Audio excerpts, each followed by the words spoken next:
Hello, this is the luckiest maths teacher in the world, and today we're going to learn about gradients. So what actually is gradient? So let's pretend that I'm driving along a road, and then suddenly there's a big hill that I have to go up.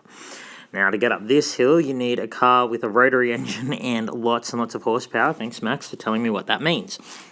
But if you were going along this road in blue, you can see that it's really not as steep at all. It'd be much harder to go up the red road than up the blue road. The gradient is a way that we can quantify, as in put into numbers, the steepness of something. So clearly we can see that the red line is steeper than the blue line. But how do we put that into numbers to compare them? Now, to do this, we're going to use our good friend, the Cartesian plane. So let's look at those same roads along here. So if I'm going along the red road and suddenly I have a huge steep line there, or if I'm going along a blue road and doesn't quite rise as quickly, maybe go something like that, we need a way to compare them with numbers. So the gradient, which we usually denote m, is the rise over the run. So the run is how far we go across, and the rise is how far we go up. So if we look at the red road, if we look at this point from where the slope started to this point where it ended, you can see that we've gone across 1, 2, 3, 4. We've gone up across 4 units, and we've gone up 1, 2, 3, 4 as well. So the gradient of this slope here, this line, the red line, is rise is 4, run is 4. Okay, and you should know 4 over 4 is 1. Okay, so let's look at the blue line. So to go from this point here to this point here, you can see that we've gone up across, 1, 2, 3, 4 units, but we've only gone up 1, 2, 3. So here, the rise is 3 and the run is 4. So just like we said, the red line is steeper. But now we can show that mathematically. We know that this one has a higher gradient than this one. Hopefully you can tell that 1 is more than 3/4. Okay, so that's what the rise of the run is. And this is important in real life. I mean, people use this all the time, not only to check the steepness of a road. They might want to build a road that has the lowest incline possible, but also in terms of rate of change. That comes up all the time. Because what we're essentially doing here is we're examining how quickly the y values change, how quickly the line goes up. Okay, so we can use this rise over run formula. Worked pretty well for us here. But I'm going to show you another formula that makes things nice and easy. The reason it makes it easy is because you don't even have to draw a graph. So I'll show you what that means.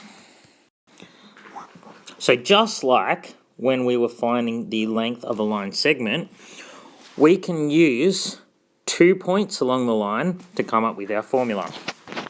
So what we did when we had a line segment was we labelled the 2 points x2, y2 and x1, y1.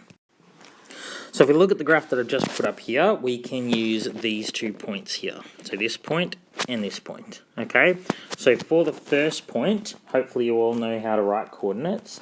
We write the x coordinate first. So the first point we have is 1, 3. That's the top point.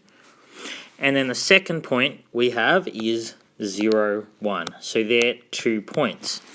Now when we were using the formula to find the length of a line segment, remember we called the points x1, y1 and x2, y2. Okay, so we're going to use this in the formula.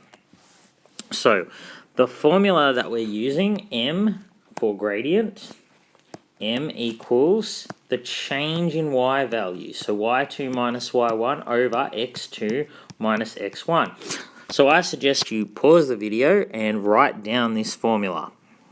So the good thing about maths that I hope you're all going to learn to love is that when I give you a formula, it works all the time. It works in 100% of cases. Whenever you have 2 points on a line, you can use this formula, and we don't even need to draw the graph. Okay, I have the graph at left just showing you how this works, but we don't even need to draw it. So this is nice and convenient.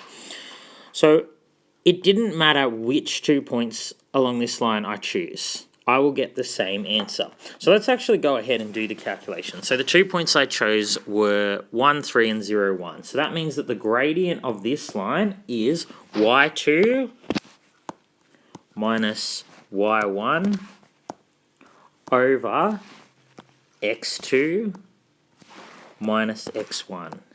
Okay, so 1 minus 3 gives you -2, divided by -1, you get +2.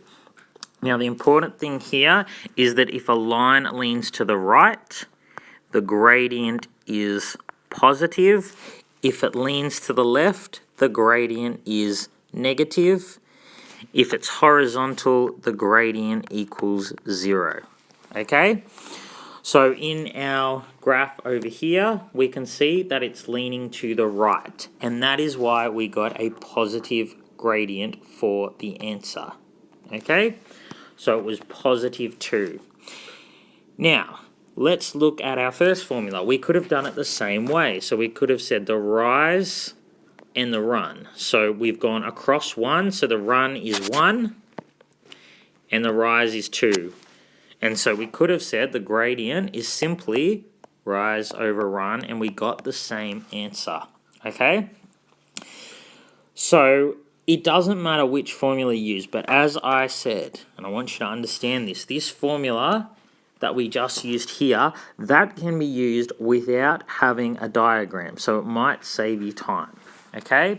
It doesn't matter which 2 points along the line you pick, you get the same answer. Again, that's what I love about maths. So let's look at the other 2 points on the line. So let's look at this point here in blue. Okay, so hopefully you can see that that point is -1, -1. Down here, hopefully you can see that point is -2, -3. Again, writing the x-coordinates first. Doesn't matter which one you call point 1 and which one you call point 2. So this time I'm going to say that this is point 1. So this will be x1, y1. So the 1's have to go together, and then the 2's go together. So we have x2, y2. Okay, now I'm going to use that same formula. So gradient equals y2 minus y1.